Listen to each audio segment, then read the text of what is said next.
I'm going to start off, and I'm going to read a lot, if not all, of Laura's questions. She put a lot of time in. She knows Barrett's work much more than I do. What does writing for impact mean to you? Jeez. Well, I've been thinking about this ever since I had this lovely opportunity to do this, and I've really been scratching my head, and then it all became very clear to me again last night. Kim Ruffin writes for Impact, has impact. All the Leopold has impact. A wonderful book called Toxic Work, which is Steve's, I think is really his masterpiece so far. He's got a lot more to do. So it has an enormous impact. It chronicled the successful, the uniquely successful labor relations struggle with 90 women in the GTE Lenkirk. Women of color. Women of color, and who won an enormous case. I'm not sure what the implication was after that, but the story was powerful. Yeah. And beautifully told, and so there's a lot of people who write for impact. I think everybody that we read loves that. Ora Pascas's book On the Precipice, which is about climate change in New Mexico, has an enormous amount of direct, clear revelations of a deeper reality.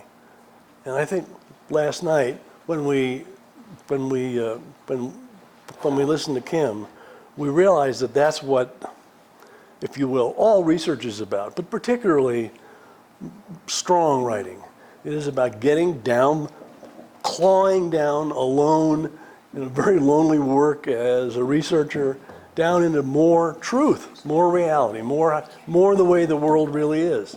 And so to sit, okay, thank you, to sit there and read those quotations and hear them coming from her voice, that's impact.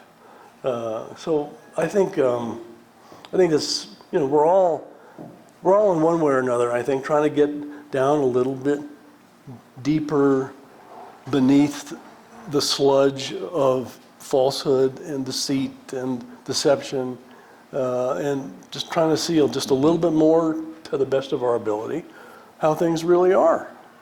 And that's certainly what Toxic Work did. Mm-hmm. I'm sure nobody had any idea that there were 90 women working in rooms with open vats of trichloroethylene and things like that. Jesus. Sparked by an outfit that left Silicon Valley, GTE Lenkirk is what their name was, and they came here, corporate papers showed, to get a pliable workforce. And they wound up hiring 60 to 70% Hispanas and Native Americans and a few African Americans, a few Anglos as well, but it was clear what they were doing. They were looking for a workforce that was so glad to be making defense work. And any kind of money they could possibly make. Right. Yeah. There's another, Tony's book, Saving the Ranch, had a tremendous impact on me because in it he talks about civ overlay planning and examining sites on a hunk of land that are ideally suited to be developed in one way or another. And as I remember, and I underlined this really strongly, that there was a point where in virtually every one of the sites that you found, or whoever was doing the civ mapping, they also found remnants of ancient ruins. So what that told to me, is that across time, as always, we're human beings. We want the same things. We need the same things. We always have, we always will. No matter how we look, what our color is, how old we are, we still have that. That's a deep truth, I think. So anyway, I'll stop rambling on about impact, but I've been really worried about that because it's a word I've never used before. I'm an editor, so I'm always trying to make people look good. Not sound like me, but and I'm never really thinking about impact. I'm just trying to get what they're trying to say clear. Well, what of your books, looking back, and there have been a lot of them, which ones of yours do you think had the most impact on people, on the society, on anybody, and why do you think so? You know, I think, I don't know if this is true, but if somebody asked you that question, you'd say to yourself, gulp. Yeah, sure. You know, how do I even assess that? And it is true, I think, for all of us who write all the time and write a lot, we don't think about what we've done. We think about what we're going to do, and we think about what we're doing, because that's the name of the game, to keep it going. So well, I'll tell Laura that the very first question didn't work well. No. Hope I'm not prevaricating. It's a tough one. We really don't sometimes know. Well, we have no idea. I mean, I've written, 3,700 columns. The only way I have any clue as to any kind of response is if I get a comment back. And if I get somebody really pissed, I figure there's 100 other pissed people behind it, and that's really good. And if so I don't know. Maybe A City at the End of the World, simply because it's still selling a lot. But I couldn't really say other than that. I'm just so happy when anybody reads it. And mention the book that you're about to be under contract. Oh yeah, I've been really lucky to collaborate a lot with a landscape architect, Baker Morrow, and he and I are doing a book that we got a contract for from Museum of New Mexico Press called A Guide to New Mexico Literature, Classic and Modern. And we've been working on it for 2 years and really had no idea. Talk about clawing past the wrong images and the distractions. We found that we have 2,500 entries. Each of them maybe like that on a typewriter. And he came up with this great line that this is a guidebook. Please remember, reader, this is a guidebook, not an encyclopedia, because there's at least 2,500 more. This is a place that is so fecund, so rich with talents, and for right since the first press appeared in 1832 or 4. So maybe that'll help writers. I hope so. Just to. It's gotta. Yeah. What makes, just to finish with our word, impactful, and Laura says she's asking for this answer as both a writer and as a reader. What makes something impactful? Yeah, I think that's really clear. But basically for me, I read for relaxation, but I'm a consumer of information because I just constantly, what's impactful to me, somebody telling me something that I haven't seen before, that I don't know.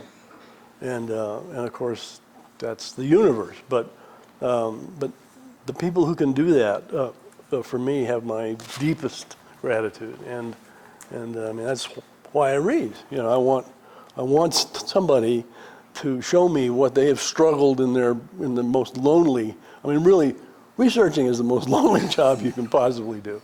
And Kim, I'm thinking of her up there, and me, Casita, with all the lovely birds reading these, these heart-wrenching things, but that's what I think is impactful for me. Give me something I haven't heard of before, or talk about it in a different way than I haven't heard before. You started writing in the late 50s, early 60s? I started writing in 1962. That's the year I graduated from high school. Wish I'd known. My first newspaper job was with the Tribune in '66. The Trib was a decent paper. It was a decent paper, and they were still using George Baldwin was the managing editor, and George was a man of some years, and he was pushing around steel tables that must have weighed 500-600 pounds apiece. And on top of those steel tables were plates of lead type that had come from a linotype machine, and a bunch of people doing toxic work, typing out all our stories, breathing in all this lead, you know. And I also worked for a guy named Mark Acuff at the New Mexico Independent. He bought El Independiente in Las Vegas in probably '68 or '9, and it came with a flatbed press that had a little line of flame at the end of it.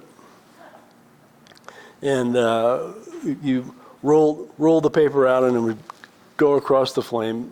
And they were using oil-based ink, and it would dry the paper, or it would not go fast enough, and it would catch on fire.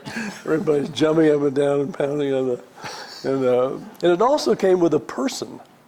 That was the thing that really got me. I don't know. An operator. Yeah, and he became part of the family. Really, I mean, it was. But yeah, I started a long while back.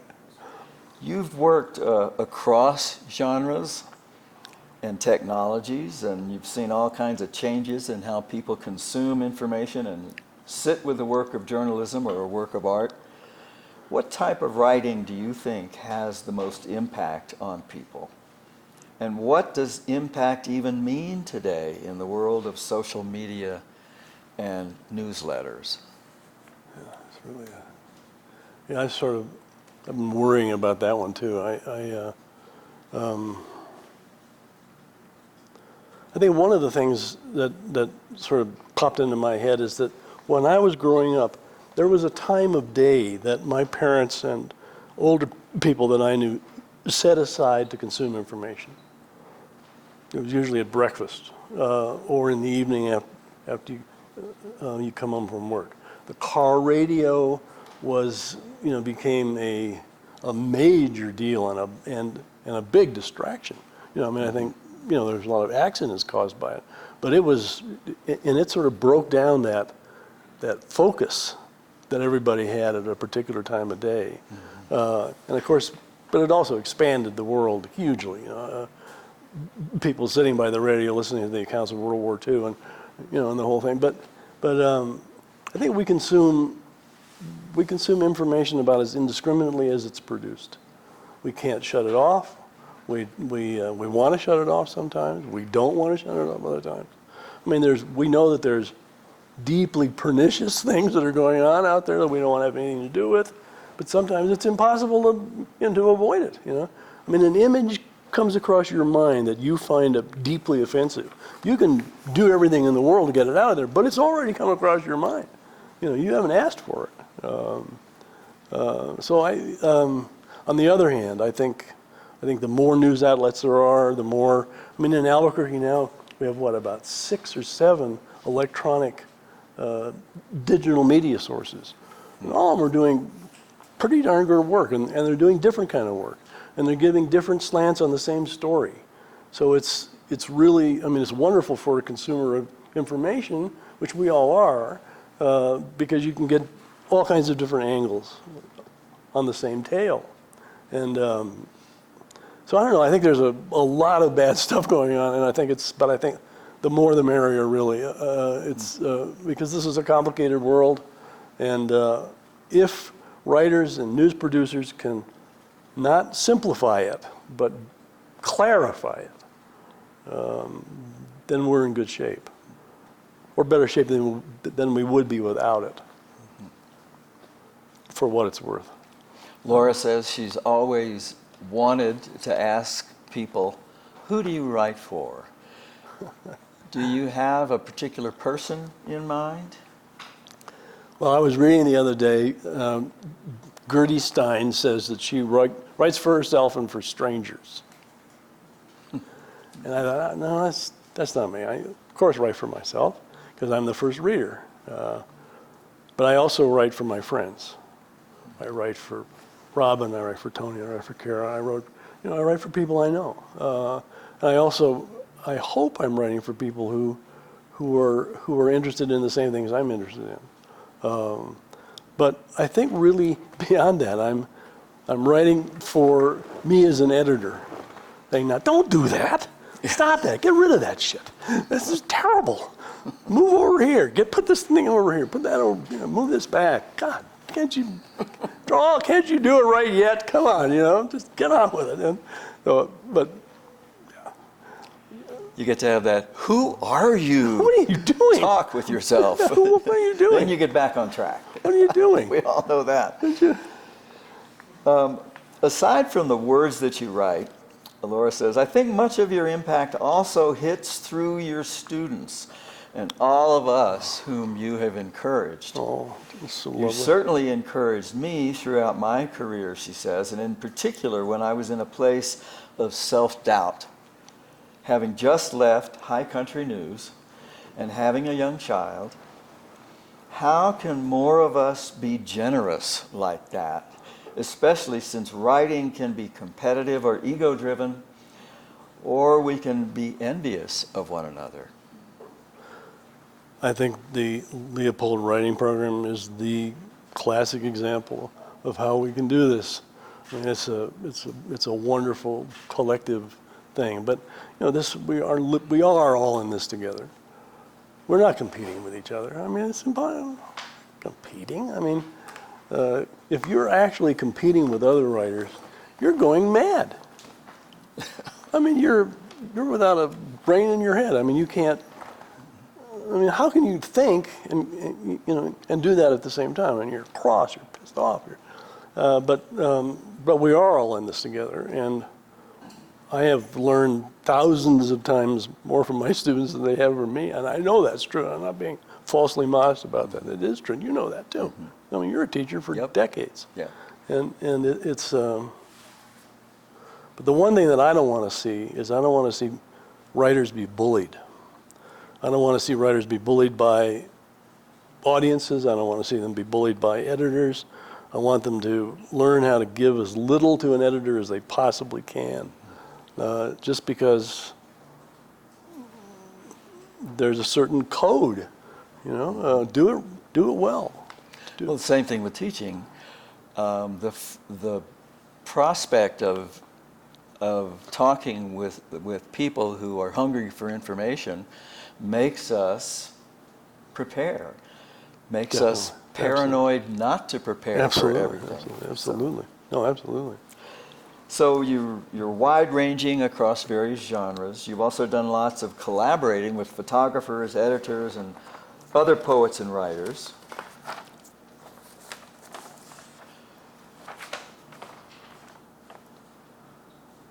I don't seem to have all the questions. Uh-oh. What are some of the benefits and challenges of trying to do that, of trying to go across genres and switch gears from press to book? It's all about hybrid vigor, right? Hybrid vigor? Hybrid vigor. I do believe I'm a Mendelian at heart. So I've been really, really lucky to collaborate with Kurt Giddings, who is really one of the great photographers of our time.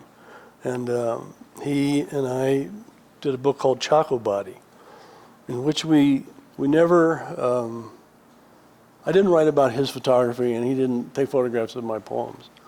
But we were there together with our various sensibilities together. That's Kirk Giddings, Gittings. He's a terrific black and white photographer He truly of Chaco and other places. Yeah, he's done wonderful, wonderful things on Moladas and all kinds. He's powerful.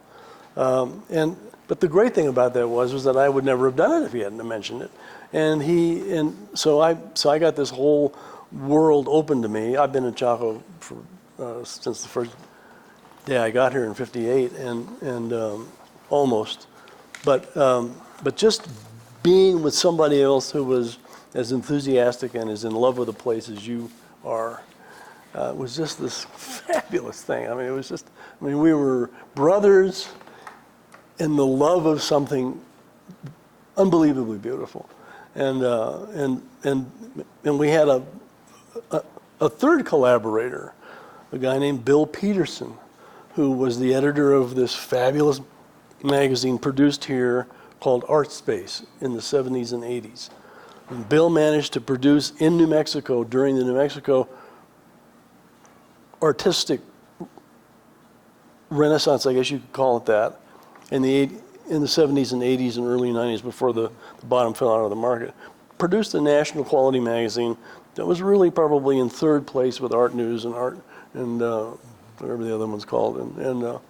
Anyway, his little press published our book, and he was the designer, and he's a fabulous designer. And so there's this gorgeous book that showed Kirk's fabulous photographs magnificently, and so there was writing is all about collaboration. It's all about that. Librarians, other authors, editors, God knows. Archivists, copy editors. They're some of our favorite people. We couldn't do what we do without them. Publishers, you can't do anything without a publisher. And so it's all about that. So I think that I've been lucky enough. I mean, I'm trained as an anthropologist, and so then I got drummed out of my department because I was not a very good one, I guess, and so I took up philosophy and stuff and started reading. But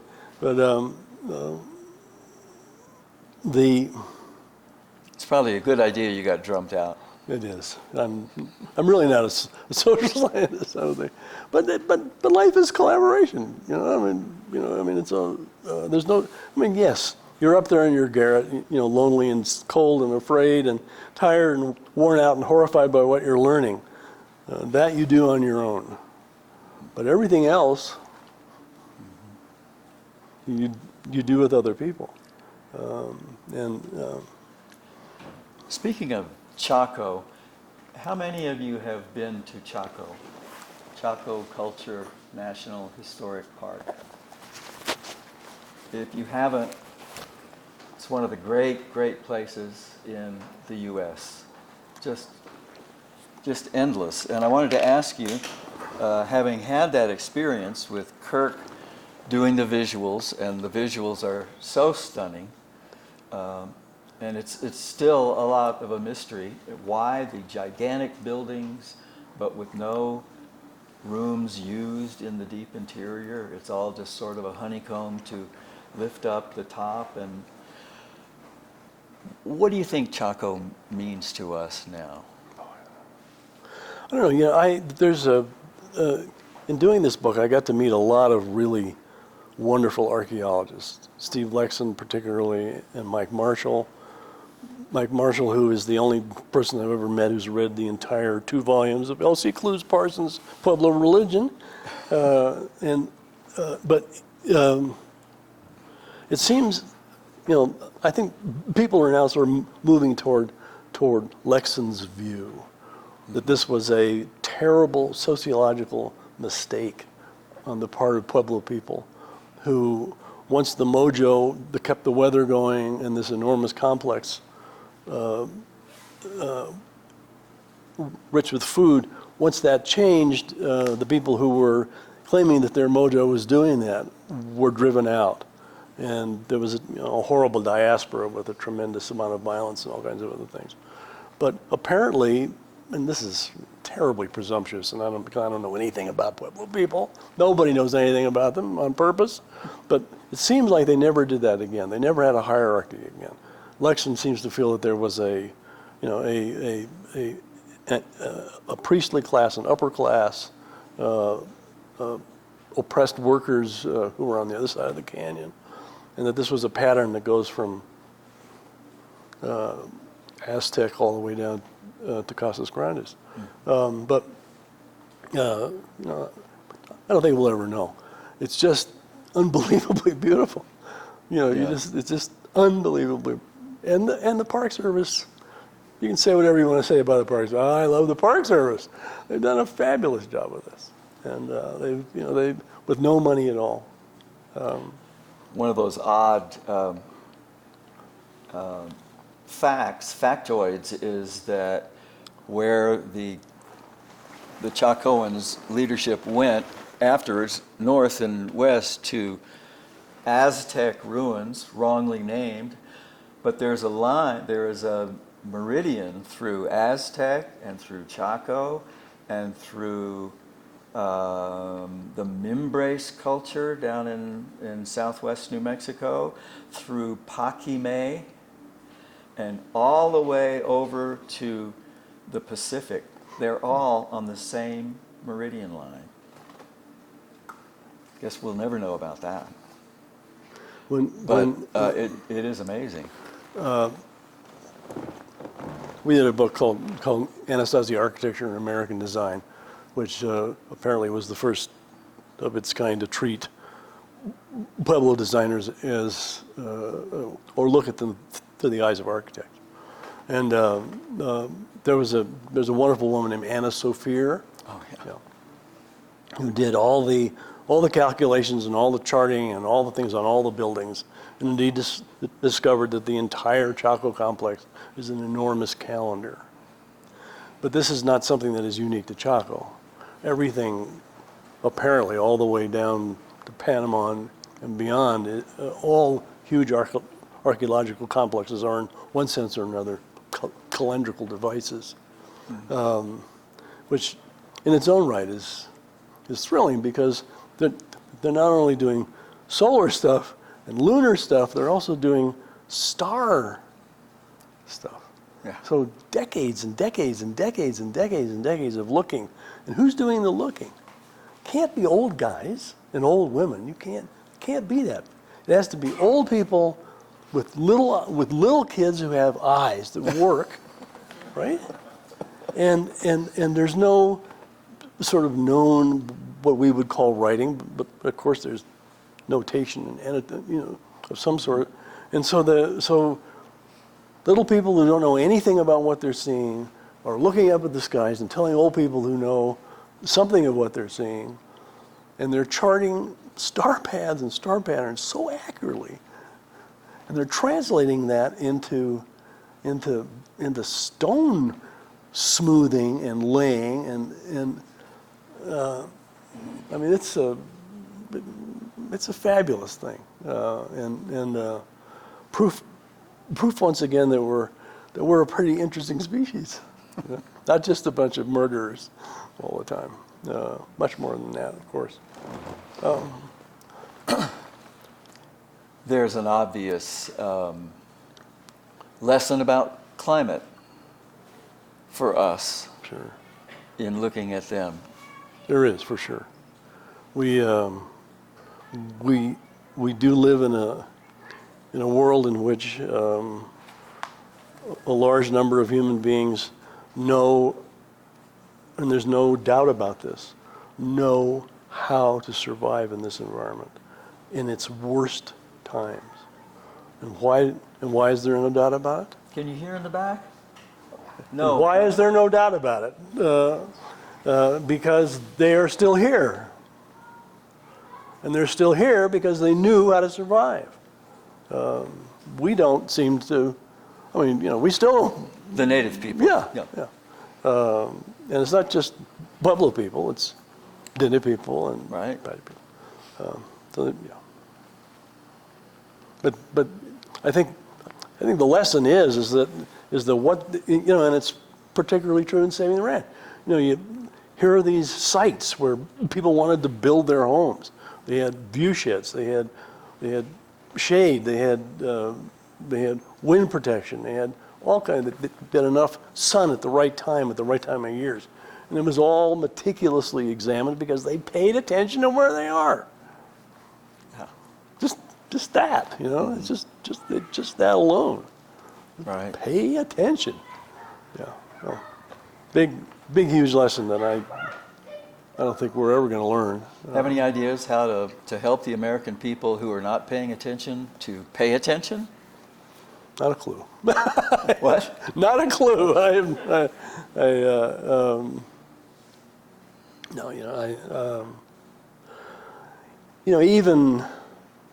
even the horrible catastrophes that are, confronting all of us, the floods and the fires and the heat strokes and nobody's getting the message. And it's a mystery.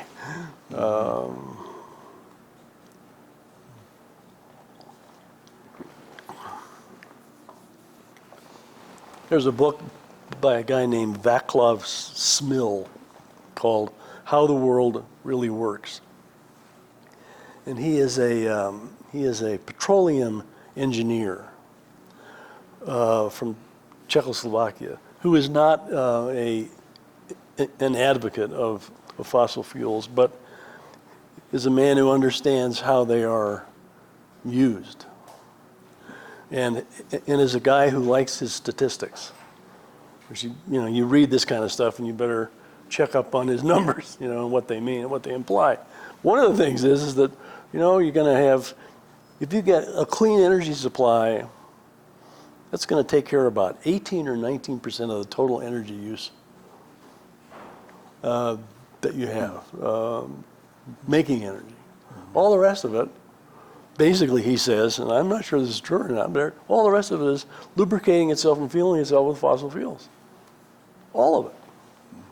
From heart machines to cars, of course, and trucks and but everything else, all the little parts and pieces that rub together each other are all. So I don't know. I wish we had. I wish we could really have, and maybe we will have a global debate at some point. But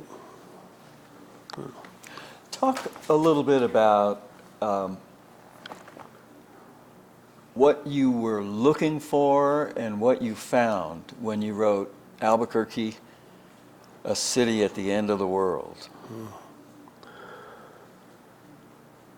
A long time back, I got a wild hair, and I thought that cities are products of human invention. Everything in them is humanly designed. Most everything in them. And so couldn't they then be reviewed as if they were works of art? Or kind of. And don't they also reflect the values and the blind spots and the exhaustion of their inhabitants? So I used to do, I took that idea and tried to write about cities. And I wrote about Albuquerque a lot, but a lot of other places too. And there's a man who just died, a man named Robert W. Peters. When we were doing something called Century Magazine, Bob wrote about 30 of the funniest, bitterest, most wonderfully nasty, fabulous pieces about cities all over the world that he had visited, and he just spared nothing, spared no one anything. But so what I was looking for is to see how they actually do operate. How do they work? I mean, it's clearly not a matter of the city council. I mean, it is, to some degree, or the air quality control board, or the poop refinery, or whatever it is. I mean, it's that too. But why is the South Valley of Albuquerque the dirtiest place in the state next to Los Alamos? Because political decisions made it that way. Political decisions, not aesthetic ones, political ones. Certain people were viewed as being less valuable than other people. So we put the freeway through their neighborhood. Oh yeah. Yeah. And the sewage treatment plant. Mm-hmm. And the two of the four known or acknowledged Superfund sites, and most of the oil tanks, and 36 of the city's 38 smokestack industries. All in Mountain View. Right. All in Mountain View. All along Prosperity Avenue, as it's called. There's two exits. They store chlorine on a track, on a siding in the South Valley. And if that thing should ever go, there's only two ways to get out of that place. One way down near made the athletic curve, and one up near Broadway and Woodward. Yeah. Anyway, yeah. So I got really interested in that, and I think I'm a devotee of Lewis Mumford, of course, because The City and History is one of the greatest books I think ever written, and he really sort of sparked me. But after a while, reviewing cities is like reviewing a whale, or something. Gee, I don't like the way that fin is constructed, but gosh, what am I going to do? It's really kind of almost, it's useless, but not, well, I don't think it's completely useless. Have you seen that book by a woman, I believe, about the sheer mass and weight since whales evolved that is on the seafloor doing chemical work? I haven't seen that book. Did you ever see it? It was just reviewed a couple of weeks ago. Somebody sent it to me. In the great age of whaling, which is one of the most gut-wrenching ages you can actually read about, imagine, a cow the size of this room and guys on slippery decks hurling harpoons and all to get that oil because it burns cleanly and you don't have smoke in your house from candles. But she put it in this global, because she witnessed a whale that was dying. I don't have her name, I'm sorry. Okay. But it's about, if we, just Google I'll look for it. Whales sinking to the bottom, which she said that is their function. But since the whalers pumped them full of air so they float, so you could get out and hack on them and not not lose anything out of them. That delayed it a little bit, but eventually, even those that are floating would eventually sink. Just a little horrendous thought of the hundreds of millions of the largest creatures that ever lived are lying on the bottom and decomposing in a way that supports a whole ecosystem down there. Nobody has run across that? Boy, it grabbed me. Yeah, me too. Your book, talk a little bit about the orphaned land and how did we begin being orphaned? How did we orphan the land? And what's the trajectory? What are your key arguments in that book? I'm an inveterate newspaper clipper, magazine clipper. Now Xeroxer of online things. So at one point I was trying to sell one book to somebody, and I thought, well, I'm going to pack it with another book. And I thought, gee, I'm going to make an outline from environmental history of New Mexico. Now, I'm not a historian, as it's been pointed out to me graphically many times, and really the nastiest way possible. Academia. Which is just fine, and I accept it.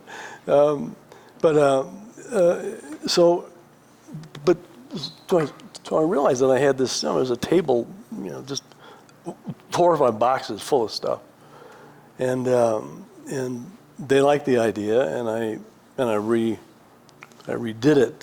Certainly not to be a history, but to be a kind of a collection of basically anecdotes about pollution.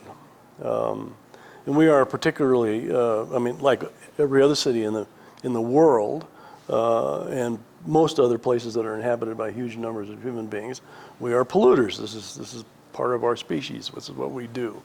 We soil our nests, and this is not something that's easy to get rid of or change. Keep it projecting. Okay, am I projecting? Okay, all right, okay. But when I realized that we have Sandia National Labs, Kirtland Air Force Base, and Los Alamos, of course I knew this, but it never really sunk in what that might actually mean. And when we have as she said, a highly racialized political system Yeah. in New Mexico, that's the dark side of our hybrid vigor, if you will, and that somebody's taken this shit from somebody else, and it's everywhere. And then when I read in the Santa Fe, New Mexico water bill in like 2008 or 9 or 7, something like that, an announcement that there was plutonium found in the water in trace amounts that were not, of course, had anything to do with public health. Don't worry about it. Don't worry about it.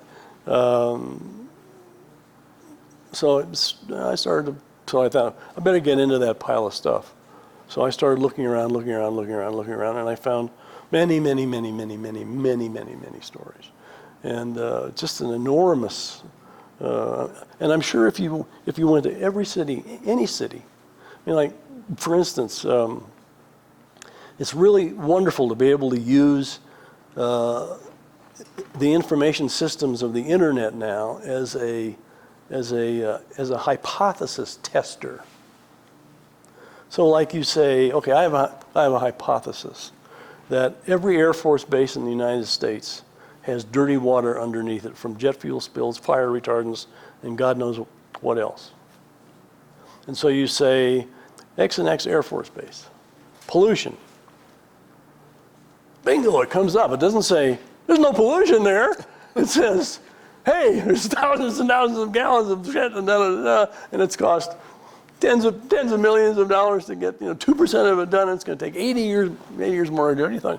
Gee, I better check some other places. Can I make an inference? No, I can't do that. So you start to do it, and you suddenly, your piles of Xerox pages get higher and higher and higher and higher and higher, because and of course you realize you can't do every one of them because there's a ton of them. But indeed, every one that you look at, after a while, in their dozens and dozens, all have terribly dirty water. Ours, Kirtland Air Force Base, proves to be so far the dirtiest because of that enormous spill that was dripping into our groundwater for 20 years or whatever it was, which nobody inventoried, of course, so they didn't.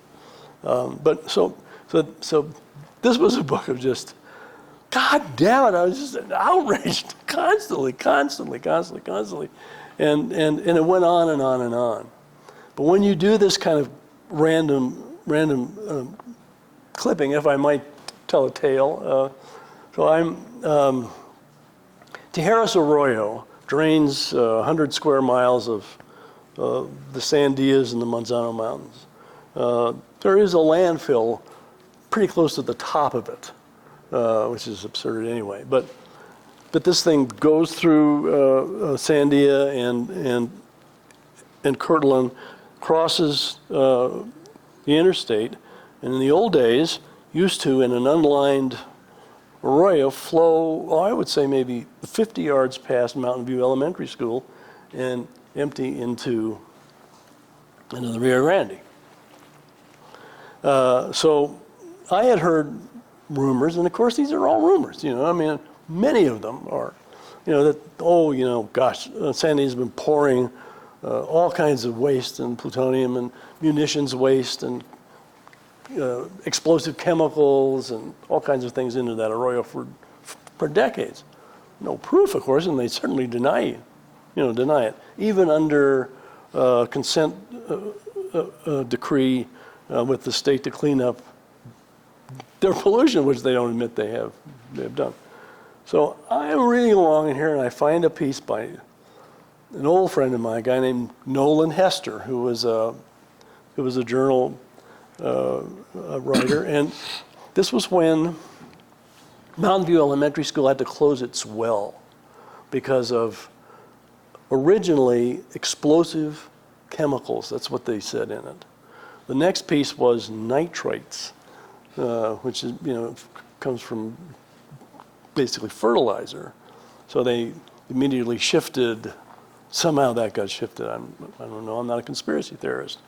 But then I'm reading along, and the guy calls up Nolan Hester. He's sitting innocently at his desk, and this guy asks him, I'm wondering if what I did 20 years ago had anything to do with this well being closed. And Nolan looked at him and wrote this piece. What did you do? He says, well, I was the foreman of a trucking squad, I think he said, or something like that. And we would take 10 to a dozen open-topped barrels of what he described as liquid plastics and industrial solvents up to the military entrance at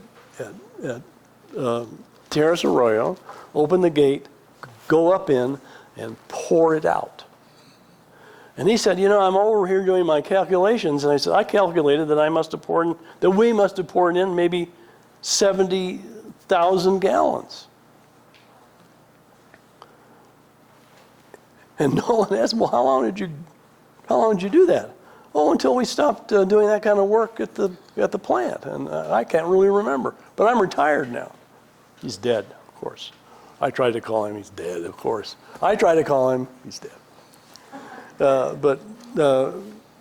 So anyway, I find this piece of paper, and I'm just overwhelmed. I'm just so thrilled. I mean, it's the first really kind of hard evidence I've ever actually had from another source, other than the military, that confirmed all kinds of rumors that I'd been hearing. So then I got, okay, I thought, geez, let's do this. And so I tried, so I did it. Took a long time, but you just can't imagine how much stuff there is, and because they were good at getting it out of sight, just building a wall so you can't see it when you drive by it, and then burying it, etc. Somebody really learned how to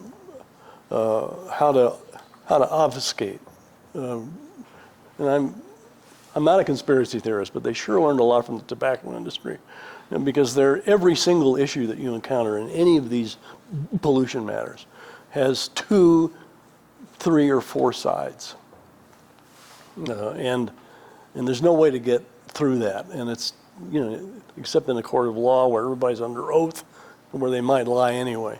So it's really complicated and really frustrating, and really stalemating. There have been people who've been arguing and screaming and yelling articulately and beautifully for decades and decades about the mixed waste landfill at Sandia, which is now no longer a news item, but it still contains whatever it contains. There was one point they said, it's so dangerous we can't move it, but we don't know what's in it. So had a little bit of cobalt maybe, a little bit of, God knows, But it was right above the development at Mesa del Sol. Right above the Semolina, I think it was called, which was the open space area. A huge new housing development. Yeah, which never materialized. Yeah, actually. But so that's how I got started. It was just too juicy, and then it became too frustrating, and it really depressed me. I got to say, I was so glad when it was done. Because talk about impactful. There is no impact at all. Everything I wrote about at least 20 years ago, nothing's changed. 11 years ago, not 20. Nothing. Thinking about your co-edited anthology of New Mexico writers, what percentage do you think will be, broadly speaking, nature writers, environmental writers? Do you have any rough guess as you start? How many did you say you had already? 2,500, I think. 2,500, okay. More or less. I don't think a lot of them, to be honest. I think a lot of novelists, of course, have been infatuated with our landscape and have described it in beautiful ways. But I don't think they're really. I mean, I think environmental writing is a wonderful new genre, and the residents here have been doing great stuff, and I think it's going to be something, that's going to grow a lot. I think but yeah, it's project yourself. Okay, yes. Can I tell you one tale, though, about another anthology? No tales here, I'm sorry. okay. We're looking for hard data. So, Of So course you can sell tales. so I co-edited an anthology of poetry with two other writers. And it's called In Company, and it was New Mexico poetry since 1960. And we were all in our 50s at the time, or in our 60s at the time. And we thought we'd done a pretty good job. We got a lot of people, and we'd done it. There's a lot of people. It was published, and of course, there was an entire world that we had left out. An enormous world.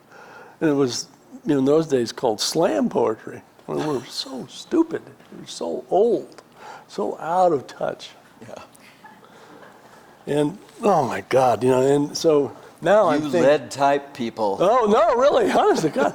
And so I'm thinking, geez, God, what have we done with this guide? I mean, who have we left out? But it was a wonderful opportunity because the people who were Danny Solis and Don McIver and all these wonderful poetic entrepreneurs who were really wonderful people and great writers. And Levi Romero, who's my beloved friend, we schemed about 3 other anthologies out of it. Yeah. And it was great fun. And the press, thank God for UNM Press, they were just wonderful. One of the people who applied to us to be in this year's residency group just barely missed the cut. But as I pored over her CD and letter, realized she was the New Mexico Slam Poetry Champion one year, and I thought, now there is a talent, there is a force, there is a worldview, there is a fearless person, and unfortunately we've just been getting so many incredible things. She didn't quite make the cut, but there you go. And as we drift off the scene, people will take it for granted that, yeah, you do poetry is spoken word. Everything's spoken word. Anybody in here are interested in spoken word? 4.5 people. Right. I wonder if you've spent so much time writing and researching, and I know how totally that takes over your life. I looked at, let me see. I looked at the New Mexico Mercury site, and there was a search, and you can tell people what the New Mexico Mercury is. It appeared that you have done 298 columns for them. I did. So it's now online? Yeah, it's now online. I've been working basically in alternative media most of my time. I began with the New Mexico Independent because Mark Acuff, this is all about collaboration. The late Mark Acuff asked me to do it, and I started then. But what's happened, when the Tribune folded, I met a man named Benito Aragon, who is my partner, my business partner, and my dear friend. And he and I decided to do the New Mexico Mercury together, an online sort of a version of Century, actually.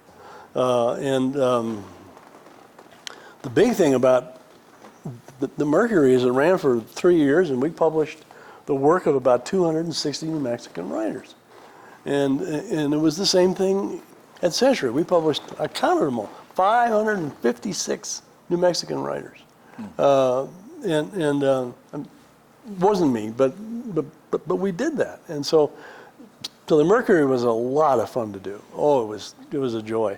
But I think if just counting them all up, if you start from 1971 once a week or 2 or 3 or 4 times a week, all the way until now, I've never stopped doing it. It's about 3,300 or so columns. So, Well, let's hear from some of these wonderful writers in this room. Mr. Price, I want to thank you for speaking with us today. thank you. Please call me Barrett, will you? Barrett? Yeah. Okay. Thank you. I'm wondering if you would be willing to read us a couple of paragraphs of your writing. Sure. I just so happen to have a book. I noticed. Do you want a poem or do you want some prose? Your choice. Okay. I'll read a poem. No. I'll read one, okay? Because we've already talked for an hour. Let me see my money. So this is about, I was trying to find nature writing just for the heck of it. This is an anthology I was lucky enough to publish. And this is about the Montano Road cottonwood tree that so many of us loved. And I'm going to get emotional about this, actually. That's what happens. This is in memoriam, the Montano Road cottonwood, cut down for a useless bridge that I use in December 1995. Outside the kitchen window on a sleepless night, I see that the deluge of bark on the endless cottonwood tree in the garden is so much more than me. I have to move my head to move my eyes across it. It takes the same surprising effort to believe the changes I see are more than my feelings. So I move my whole self to the ditch and the ditch's short grasses, rich in willows, nightshade, black-eyed Susans, the deep-sea ocean grass of weeds swaying in the aromatic skies for miles of walking through the backlands near the river, moving my whole self down the deep arcades of hidden passageways of trees, serene as wind eddies far from lightning in the west.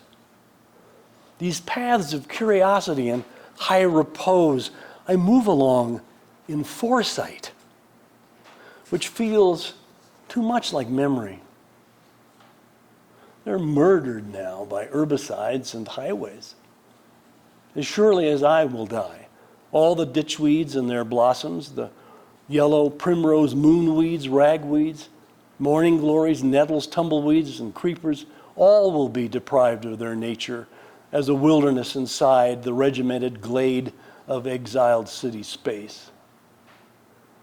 This garden's past, which is right now, is as lost as the music singers play to Homer's words in a time that might well have never been. So covered up it is in stories, lies, revisions, and the blankness of forgetting. So with my life of days and meals and mornings, books and talk, and all sweet and cool and mellow times, so dense I don't remember more than 1 or 2 days of it at a time, only that it all has been. So here I am on the ditch bank, this floating garden of weeds the world's about to bulldoze for a bridge. Not the whole garden raised, just its invisible integrity, its economy of place, replaced like wisps of grasses changed into indiscriminate fire. There is nothing I can do but see the garden as a lover would in the only seconds left, seeing to preserve in sight what no one will have known to remember, moving my whole self so at least I will be more than me plus the world, plus my effort. Love is never a waste.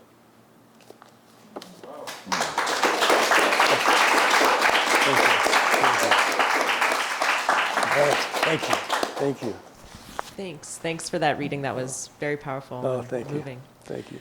I wonder if you could reflect a little bit on titles and how after or maybe before setting out to write a piece, you think about the function of the title and the role of metaphor in particular. I've been, sort of thinking about the words that you offer and about your book, The Orphan Land, and thinking about that metaphor of orphaning, an orphanage that's present in that particular title, which is so evocative. And I wonder if you could just offer some reflections on how the process of titling a work comes about for you and how it interfaces with the writing process itself. Oh, thank you for that question. God, that's wonderful. I think I wrote The Orphan Land because I came up with the title. It was too good not to do a book with, And I think really who knows where our language comes from, God knows it takes a lot of work to do it right, but mostly we're saying things that we don't know that we didn't know before we said them, right? Over and over and over again. And that's certainly what titles are about. I mean, these are gifts. They're gifts of grace.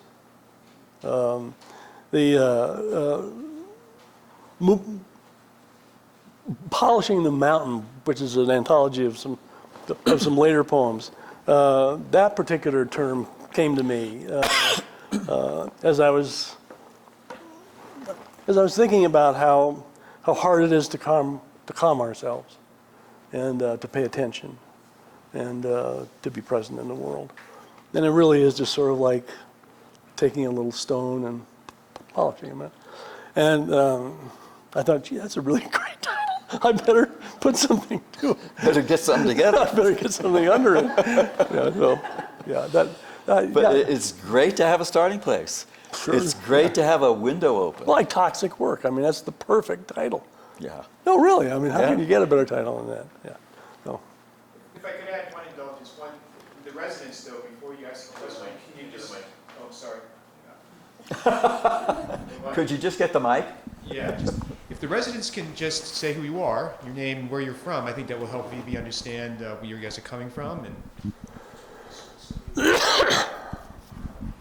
Gavin Van Horn, Northern Chumash Land, San Luis Obispo, California Ah. now. Been there for a year. But I grew up in Oklahoma, and following up on the question about orphanhood, I recently wrote a piece that was in our kinship volumes called Becoming Kin Again, and it was about my experience in Oklahoma feeling orphaned from the land because of what I call the colonial obsessive disorder that's part of our culture, colonization of the land, and the finding my way back into relationship, has been a lifelong journey, relationship with the land. And I wonder, as somebody who's spent a career in New Mexico, a place of so many and diverse cultures, if you have had opportunity to reflect over the course of your career on what it is to be a white person in that cultural mix and context, and how that's shifted or how you've incorporated that into your writing over time, if you have. That's another wonderful question. Thank you. New Mexico is a place of enormous tolerance. I think toleration is if I was to say what is its single most important quality, I would say that's what it is. It's a place of deep pain and history of horrible suffering and conquest over and over and over again. It's a place where it's so complicated and so foreign, if you will, and so rich that everybody feels in some way or another exiled. and orphaned here. I think even people who were born here because of the people who conquered them and conquered the space, and the enormous arrogance that act takes and requires. I was blessed to meet that toleration right when I was a little boy when I came here. My friends and I were not burdened with stigmatized raciality when we were kids. So we had a network of friendship, and so I don't know. I'm sure I was terribly lucky. I was welcomed. I was not welcomed as a representative of the latest conquering monster, and my life has really been sort of moving through many different communities through friendship, and which is possible here for everybody, because I don't know what it is about our character as a place. I mean, I don't really believe. I don't know what I believe about places having character of their own. But I think this place does have a character of its own, and that's one of the great things about it. It is welcoming, it is embracing in a way that's startling, and that we don't often see because we're used to so much other stuff. But I guess you've taken so much suffering and so much pain and so much abuse over so many times, and everybody has had this happen to them, that somehow a spirit of empathy and of companionship and camaraderie seems to take over. And I think this is one, thanks for that. I really like the way you ended that answer. My name's John Halsdorfer. I'm from the Gunnison River watershed in Colorado. Oh, boy. I grew up in the Delaware watershed, so I was a Jersey boy. Oh, wonderful. And you've mastered the cool title. Thank you. Recently, with some friends at the Center for Humans and Nature, put out a book called "What Kind of Ancestor Do You Want to Be?" That's a great title. And then Gavin took the lead on kinship. Currently, have the inklings of a new book I just want to call Awe, and that doesn't just celebrate the role of the sublime in early environmental history, early counterculture, but also looks at the role of sublime in colonization, but also looks at what does it mean to be in awe of ourselves across cultural ways of knowing. Thinking about an author named Enrique Salmon, Raramuri Tarhumaran from Mexico, talking about his people as a keystone species. He's in awe of their role in their landscape. Devon Pena speaks to that with the Sikyas, in awe of humans as a keystone species. Kimberly talked about us as co-workers. I'm in awe of joy emerging from that work she's doing, even the possibility of it. I'm in awe of 65% of Americans now being compelled by the climate crisis, leading to a bill that gives us a shot at 40% reductions by 2030, a couple of months before what will probably be a red wave. I'm in awe of that political courage. I'm in awe of solar price per kilowatt being cheaper than coal now. I'm in awe of the fact that this is probably the most exciting moment to be alive for our species since the walk from Africa, if we get it right. So, trying to figure that out. Boy, do we need you. I don't know about that. No, we do. That's wonderful. I just have one little thing to add to your question about why did New Mexico develop and maintain this empathy and this openness. It seems to me that on some level, it's manifest in front of us with the 19 pueblos Taos, the farthest north, all the way down to the Mexico line, and of course beyond it, but just looking at the state.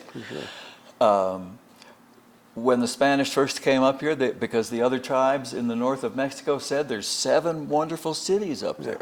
Whatever. Who knows how that played out. But when the Pueblos got together in the Pueblo Revolt, the only organized revolt against colonizers in this hemisphere, well, except now there's some in South America, they ran between the Pueblos. I'm sure you've all heard this story. They had knots, and those knots represented a day, and they would deliver these to another Pueblo, and then they would run, and in 1980, they reenacted this whole thing of young people running all the way to Hopi in relays. And so they defeated the Spanish, and then when they kicked the Spanish out of Santa Fe, they just stood there and watched them go. They didn't try to murder them all. They just said, okay, you got the message. Don't ever come back. I think there's something in that. Sure there is. And today we still have their adobe villages. We still have their longest continuous ceremonial cycle of any people in the U.S. So anyway, just throwing that out. Anybody else have a comment or question?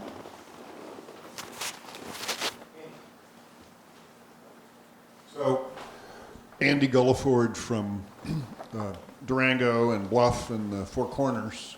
Yay! And in our world of divisiveness, I spoke with Tony yesterday morning about whether or not public lands and our use of them can unite us. And because so much of New Mexico is public land, what do you think? Well, I think that's another. Gee, these are such thoughtful questions. I was lucky enough to cover something called the Mora County Cattle Wars in 1967, when an Arizona Ranger. This is very reminiscent of John's book. But an Arizona Ranger impounded cattle and charged a fine and a fee to get the cattle back. This was in Tiarina days, so there was a lot of strange animosities moving around many communities that nobody really, I mean, at least nobody from Albuquerque really understood. But the key question is look at that fence. Look at that land over there, and look at this land over here. We're trying to graze on this crap, and look at all that green stuff over there, and that's ours anyway. So people were driving around, with their Winchesters, and the Forest Service was scared to death. They were armed. They had sidearms on them. And it slowly calmed down, but certainly has never been solved. There's a great story, and do I have a minute? Can I? A man named Ray Graham, who was a very prominent art enthusiast, and I don't know how to describe him, but Ray gave an environmental organization and a large amount of his family's stock to purchase grazing land for the Los Ojos Sheep Cooperative. This was many, many years ago. He discovered about a decade later that environmental organization had never spent that money to buy grazing land to graze charro sheep. And it had become quite nasty. The shepherds had trespassed on the national forest land. They were such terms as those people should stay out of the public lands. got really nasty. Ray found out about this, confronted this organization, made them pay back what they hadn't spent with interest and all the rest of it. It became much more money than that. And they eventually bought some land. I think public lands are an incredibly divisive issue here because they are the tangible remains of this vast thievery that has happened by many, many, many sources. But maybe watching Deb Haaland now try to protect Chaco and try to keep certain kinds of more pernicious Fracking. fracking out of the range of Chaco. It's going to show a lot of stuff that we don't know about how these politics work, because a lot of that land is owned by Dene people, and a lot of so I think we're going to learn more. This has always been an issue in my mind anyway that's been very clouded, very obscured, and we haven't. We've really rarely talked about it in public, in a way that was civil in any case.